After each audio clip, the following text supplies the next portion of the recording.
नमस्कार, स्वागत है आप सभी का A1 टीवी में। मैं हूं आपके साथ उमंग माथुर और आप देख रहे हैं गांव की दुनिया।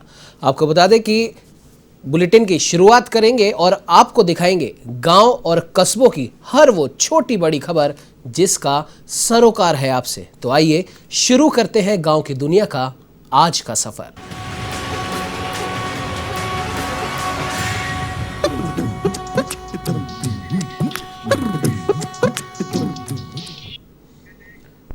आइए शुरुआत करते हैं खबरों की। जालोर के सांचौर निवासी कंचन कंवर ने पीटेट परीक्षा में टॉप किया है। यह परीक्षा बीएड में प्रवेश के लिए ली जाती है। कंचन कंवर की इस उपलब्धि के बाद उनके घर बधाई देने वालों का तांता लग गया। कंचन कंवर ने अपनी सफलता का श्रेय अपने माता पिता और गुरुजनों के साथ साथ अपने दादाजी को भी दिया है। कंचन कंवर का कहना है कि सफलता पाने के लिए लोगों को मजबूत इच्छा शक्ति रखनी चाहिए। तो वहीं प्रदेश के उच्च शिक्षा मंत्री भंवर सिंह भाटी ने भी कंचन को फोन कर उनकी इस उपलब्धि के लिए बधाई दी।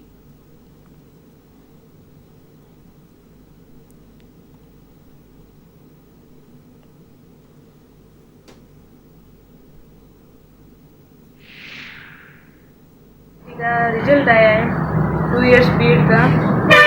ये खुशखबरी हमारे राजस्थान के जो शिक्षा मंत्री हैं भंवर सिंह जी भाटी उन्होंने दी है। मेरे पापा के पास फ़ोन आया था, उन्होंने पापा को बधाई दी कि आपकी बेटी कंचन कंवर पूरे राजस्थान में टॉप किया है, फिर आपको बधाई दे रहा हूँ। फिर उन्होंने मुझसे भी बात की, पूरे राजस्थान में टॉप किया है। फिर मैंने उन्होंने धन्यवाद कहा, मुझे भी धन्यवाद कहना चाहती हूँ। उन्होंने कॉल किया मुझे और मुझसे बात की। तो वहीं रेल मंत्री अश्विनी वैष्णव 3 अक्टूबर को पाली जिले के दौरे पर रहेंगे और इसकी तैयारियों को लेकर सुमेरपुर के टाउन हॉल में मंगलवार को निरीक्षण कर व्यवस्थाओं का जायजा लिया गया। जानकारी के लिए बता दें कि इस दौरान भाजपा के जिला अध्यक्ष मनसा राम परमार, पूर्व सांसद पुष्प जैन, विधायक जोरा राम कुमावत, नगरपालिका अध्यक्ष ऊषा कंवर राठौड़ और अधिशासी अधिकारी योगेश आचार्य ने तैयारियों को लेकर मंथन किया। जिला अध्यक्ष परमार ने बताया कि रेल मंत्री बनने के बाद अश्विनी वैष्णव गृह जिले में पहली बार आ रहे हैं और इसीलिए विशेष तैयारियां हो रही हैं। उन्होंने बताया कि रेल मंत्री सुमेरपुर में शाम करीब 4 बजे पहुंचेंगे। वो जोधपुर से पाली आएंगे और पाली जिले में कई कार्यक्रमों में हिस्सा लेंगे।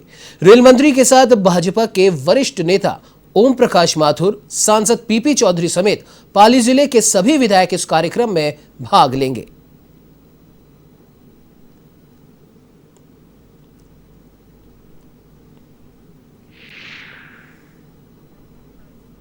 में आ रहे हैं और पाली जिले में पहली बार आने पर हम सभी कार्यकर्ता उनका जोर शोर से स्वागत की हम तैयारी में लगे हुए हैं और कार्यकर्ताओं से ही आज इस टाउन हॉल में हम यही करने आए हैं। जोराराम जी हमारे विधायक, हमारे पूर्व सांसद पुष्प जी भाई साहब, इस टाउन हॉल का हम जायजा लेने आए हैं कि सारी व्यवस्था हमारे किस प्रकार से अच्छी तरह से हो।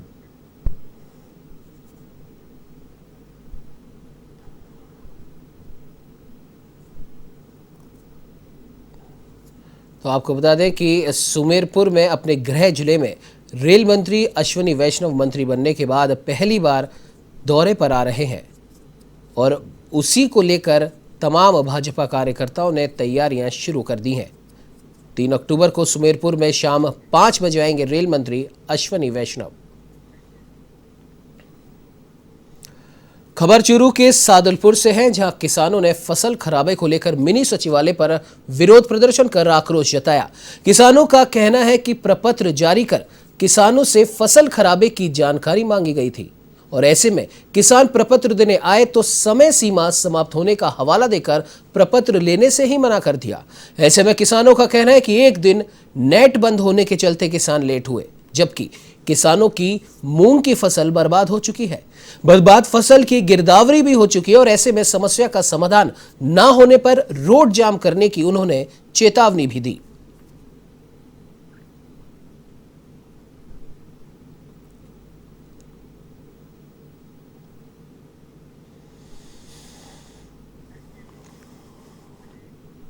तो वहीं झुंझुनू के सूरजगढ़ पंचायत समिति क्षेत्र में बारिश के बाद हुई अतिवृष्टि से किसानों की फसलें पूरी तरह चौपट हो चुकी हैं। मंगलवार को भाजपा जनप्रतिनिधियों और किसान नेताओं ने फसलों के मुआवजे की मांग को लेकर उपखंड कार्यालय पर प्रदर्शन किया। पंचायत समिति प्रधान बलवान सिंह के नेतृत्व में जनप्रतिनिधियों और किसान नेताओं ने प्रदर्शन करते हुए खेतों की गिरदावरी कराकर जल्द से जल्द किसानों को मुआवजा देने की मांग रखी और इसके लिए जिला कलेक्टर के नाम का ज्ञापन एसडीएम दीपांशु सांगवान को सौंपा गया।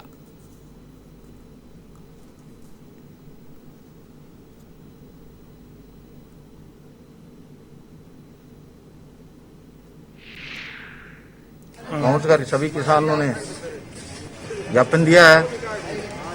गिरदावरी कराने के लिए एसडीएम साहब को ज्ञापन दे दिया है। यहाँ सुदृढ़ क्षेत्र में भारी अतिवृष्टि के कारण नुकसान हो गया है। इसके मुआवजे को जल्दी जल्दी किसानों को दिया जाए। समस्त पंचायत समिति सुदृढ़ के सभी किसानों ने आकर एसडीएम को ज्ञापन दिया है। तो ये आपको बता दें कि लूण करकसर में एक महिला की आकाशीय बिजली गिरने से मृत्यु हो गई। बताया जा रहा है कि राजासर उर्फ करनीसर निवासी ये महिला सोमवार को खेत गई थी और वापस आते समय अचानक बरसात शुरू हो गई। तो महिला ने रास्ते में ही एक खेत में खेजड़ी के पेड़ का सहारा लिया और उसी दौरान पेड़ पर आकाशीय बिजली गिर गई और महिला की मौत हो गई। मंगलवार को महिला का शव पेड़ के नीचे पाया गया। परिजनों की सूचना के बाद कालू पुलिस मौके पर पहुंची और शव का पोस्टमार्टम कराकर परिजनों को शव सुपुर्द किया।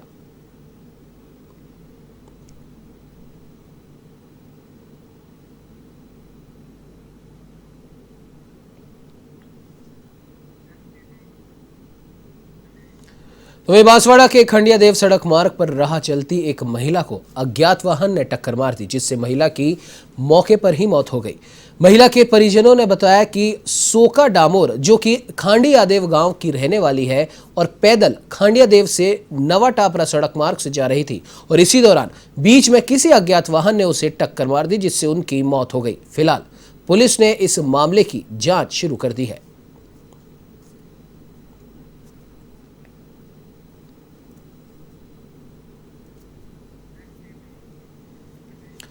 तो एक खींवसर थाना क्षेत्र के बैराथल कला भेड़ सड़क मार्ग पर कार को ओवरटेक कर रही बोलेरो एक कैंपर से पलटी खा गई। हादसे में बोलेरो सवार की मौके पर ही मौत हो गई और हादसे में चालक भी घायल हुआ है।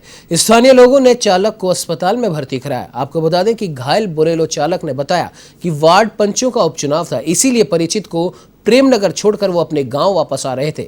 बैराथल कला से भेड़ सड़क मार्ग पर बोलेरो कैंपर के आगे चल रही थी और कार से ओवरटेक करते समय बोलेरो कैंपर अनियंत्रित होकर पलट गई, जिससे यह हादसा घटित हुआ।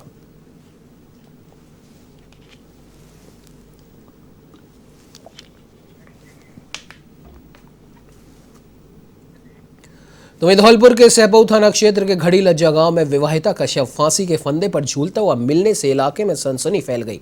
विवाहिता का शव देखकर परिजनों में कोहराम मच गया और मौके पर ग्रामीणों की भीड़ जमा हो गई। सूचना के बाद पुलिस भी मौके पर पहुंची और शव को अपने कब्जे में लिया। तो वहीं मोर्चरी के बाहर पीहर पक्ष और ससुराल पक्ष आपस में ही भिड़ गए। मौके पर पहुंची पुलिस ने दोनों पक्षों से समझाइश कर मामले को शांत कराया।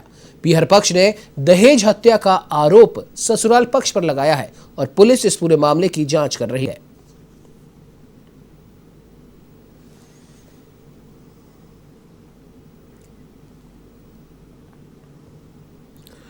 तो वही प्रतापगढ़ के धरियावाद में आखिरकार एक आदमखोर पैंथर को पकड़ ही लिया गया, जो पिछले 8 दिनों से जारी दहशत के बाद वन विभाग को यह बड़ी सफलता हाथ लगी है।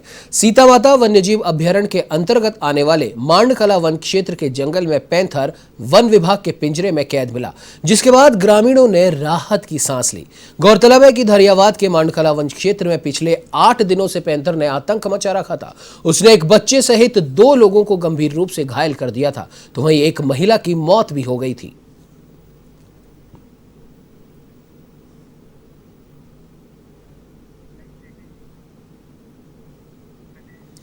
खबर चित्तौड़गढ़ के बेगू से है, जहां बीच बाजार में एक निर्माणाधीन दुकान की दीवार गिर जाने से वहां काम कर रहे एक मजदूर की मृत्यु हो गई, जबकि एक महिला मजदूर गंभीर रूप से घायल बताई जा रही है, जिसे अस्पताल में भर्ती करा दिया गया है।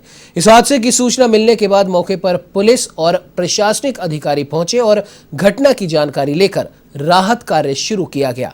तो वहीं मृतक के परिजनों ने सीएचसी के डॉक्टर पलसानिया पर गंभीर घायल को देखने में लापरवाही बरतने का आरोप लगाते हुए कार्रवाई की मांग की है। उन्होंने बताया कि घायल मजदूर को जब अस्पताल लाया गया था तब वो तड़प रहा था, लेकिन काफी देर तक डॉक्टर ने उसे देखा ही नहीं, जिसके चलते उसकी मौत हो गई।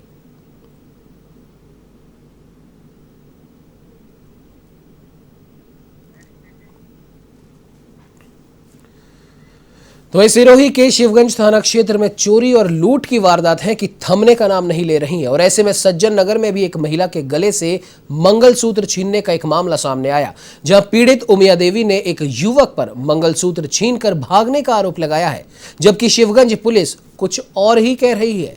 पुलिस का मानना है कि रिपोर्ट में ऐसा कुछ भी नहीं है। युवक की ओर से भी महिला के घर से मंगलसूत्र चोरी होने की रिपोर्ट दर्ज करवाई गई है और इसी को लेकर जांच भी की जा रही है।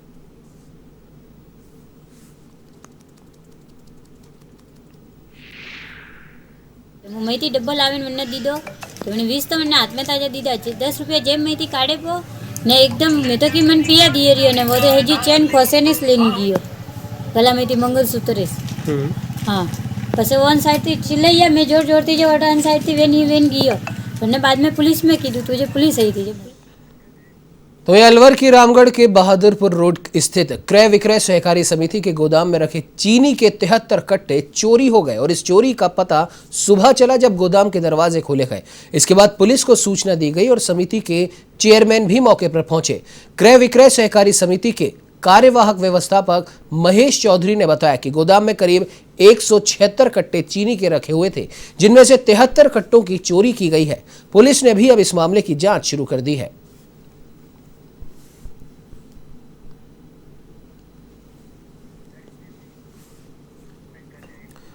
तो वही माउंट आबू में गैस गोदाम के पास गहरा गड्ढा होने से मार्ग अवरुद्ध हो गया था, जिसे प्रशासन और नगर पालिका व अन्य लोगों ने मिलकर युद्ध स्तर पर दिन रात कार्य करके भर दिया।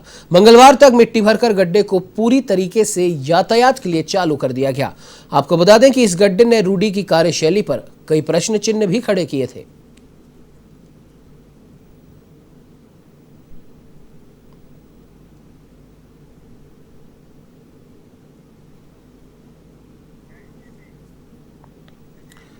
तो भीनमाल उपखंड मुख्यालय पर नर्मदा पेयजल की मांग को लेकर चल रहा अनिश्चितकालीन धरना प्रदर्शन 44 दिन भी जारी रहा। हजारों की संख्या में शहरवासियों ने नर्मदा संघर्ष समिति के नेतृत्व में बाजार बंद रखकर मुख्य सड़कों पर जाम लगाकर प्रदर्शन किया और इस दौरान भारी पुलिस बल की भी तैनाती रही। करीब 1.5 माह से भी ज्यादा समय निकलने के बाद भी जिला कलेक्टर द्वारा इसे गंभीरता से न लेने पर आंदोलनकारियों में भारी आक्रोश व्याप्त है। शहरवासियों का कहना है कि 31 दिसंबर तक भीनमाल शहर को नर्मदा का पानी नहीं मिला तो आंदोलन को और उग्र किया जाएगा।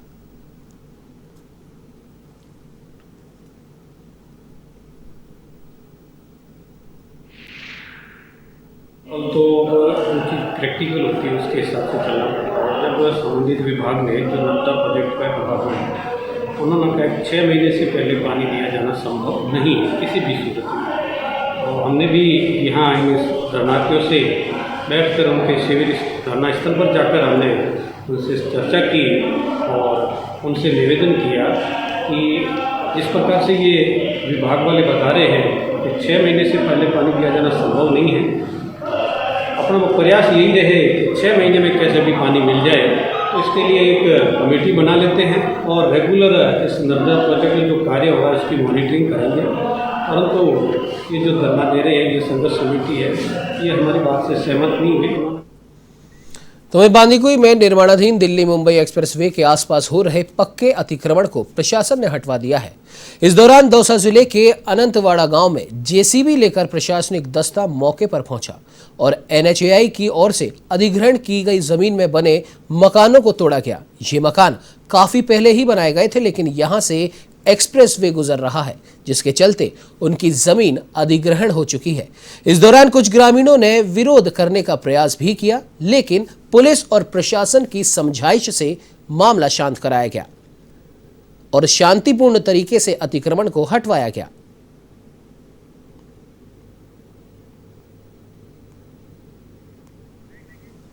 की खबर अजमेर के सरवाड़ से है, जहां ग्राम पंचायत बिड़ला के वार्ड नंबर 6 के वार्ड पंच के लिए उपचुनाव संपन्न हुए। 7 महीने पहले वार्ड पंच मुकेश जाट का निधन हो गया था, जिसके चलते वार्ड पंच की सीट खाली हो गई थी और ऐसे में चुनाव दोबारा कराए गए। इस दौरान मतदान बूथ पर शांतिपूर्ण तरीके से उपचुनाव संपन्न कराए गए। 346 में से 237 मतदाताओं ने अपने मत का प्रयोग किया।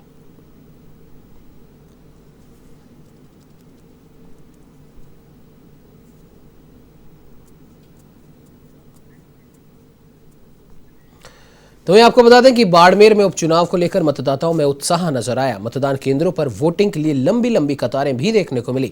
अलग अलग पंचायत समितियों में 3 सरपंच, 6 उप सरपंच और 65 वार्ड पंचों के लिए उपचुनाव हुए, जिसमें मतदाताओं ने भी बढ़ चढ़कर हिस्सा लिया। इस दौरान सुरक्षा को लेकर पुलिस भी मतदान केंद्रों पर मुस्तैद नजर आई।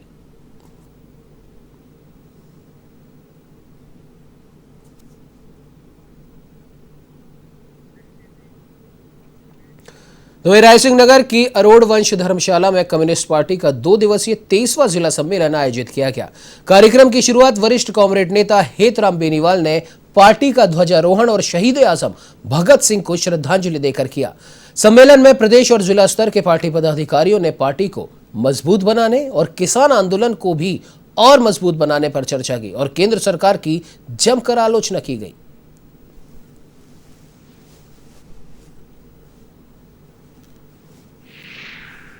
जो शहीद हुए हैं उनकी सम्मेलन की शुरुआत हुई है और उद्घाटन सत्र हमारा अभी आज शुरू हुआ है। कामरेड हेतराम जी बेनीवाल और रामेश्वर जी वर्मा रायसिंह नगर के अरोड़ वंश धर्मशाला में आज शुरू हुआ है।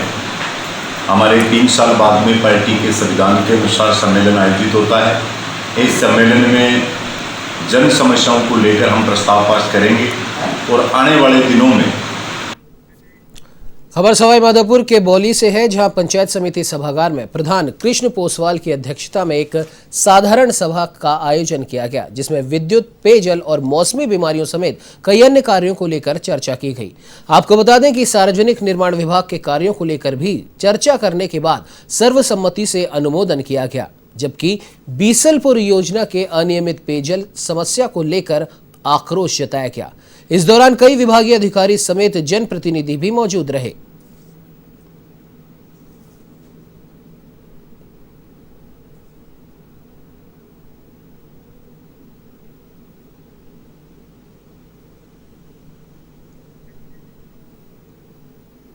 तो वहीं जालोर के आहोर में भारतीय जनता युवा मोर्चा चांदराई मंडल की ओर से प्रधानमंत्री जन कल्याणकारी योजनाओं के तहत अंत्योदय योजना से लाभान्वित परिवारों का मंडल अध्यक्ष मांगीलाल राव और भाजपा जनता युवा मोर्चा मंडल अध्यक्ष रामदेव सिंह के नेतृत्व में भाजपा का दुपट्टा पहनाकर उनका सम्मान किया गया और केंद्र सरकार की जन कल्याणकारी योजनाओं की जानकारी भी दी गई। साथ ही साथ आपको बता दें कि लाभान्वित परिवारों का सम्मान करने पर लाभान्वित परिवारों ने भी आभार जताया। इस मौके पर मंडल अध्यक्ष मांगीलाल राव और युवा मोर्चा अध्यक्ष रामदेव सिंह भौमिया भी मौजूद रहे।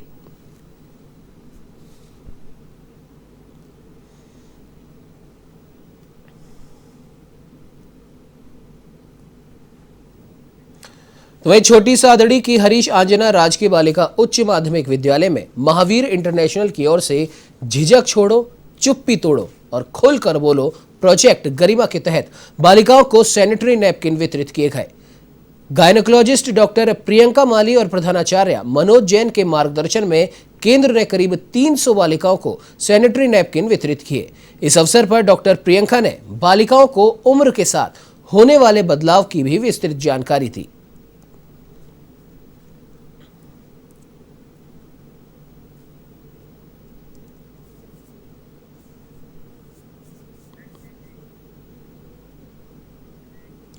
खबर सीकर के लक्ष्मणगढ़ कस्बे से है, जहां राजकीय महाविद्यालय के सामने एसएफआई छात्र संगठन ने अपनी मांगों को लेकर विरोध प्रदर्शन करते हुए पुतला दहन किया। छात्र संगठन के तहसील अध्यक्ष कपिल ढाका के नेतृत्व में छात्रों ने, आपको बता दें कि राजकीय महाविद्यालय में प्रवेश देने की मांग को लेकर यह विरोध प्रदर्शन किया। छात्रों ने बताया कि अगर पास किया है तो राजकीय महाविद्यालय में छात्रों को प्रवेश देना पड़ेगा और यह भी कहा कि राजकीय महाविद्यालय को खोले 3 साल बीत जाने के बाद भी अभी तक एनसीसी की कोई व्यवस्था नहीं की गई है।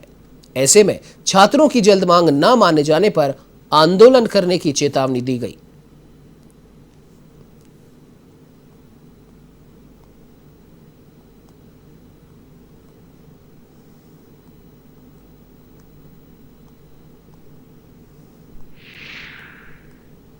हमारी मांगें नहीं मानी गई तो हम जल्द से जल्द उग्र आंदोलन करेंगे, जिसकी जिम्मेदारी प्रशासन की होगी। और कॉलेज में हमने महाविद्यालय में टेबल लगाने की प्राचार्य से बात की तो प्राचार्य ने हमें मना किया, फिर भी हम महाविद्यालय में टेबल लगाएंगे। इस बुलेटिन में फिलहाल इतना ही। देश प्रदेश की तमाम खबरों की जानकारी के लिए आप बने रहिए हमारे साथ और देखते रहिए A1 TV। नमस्कार।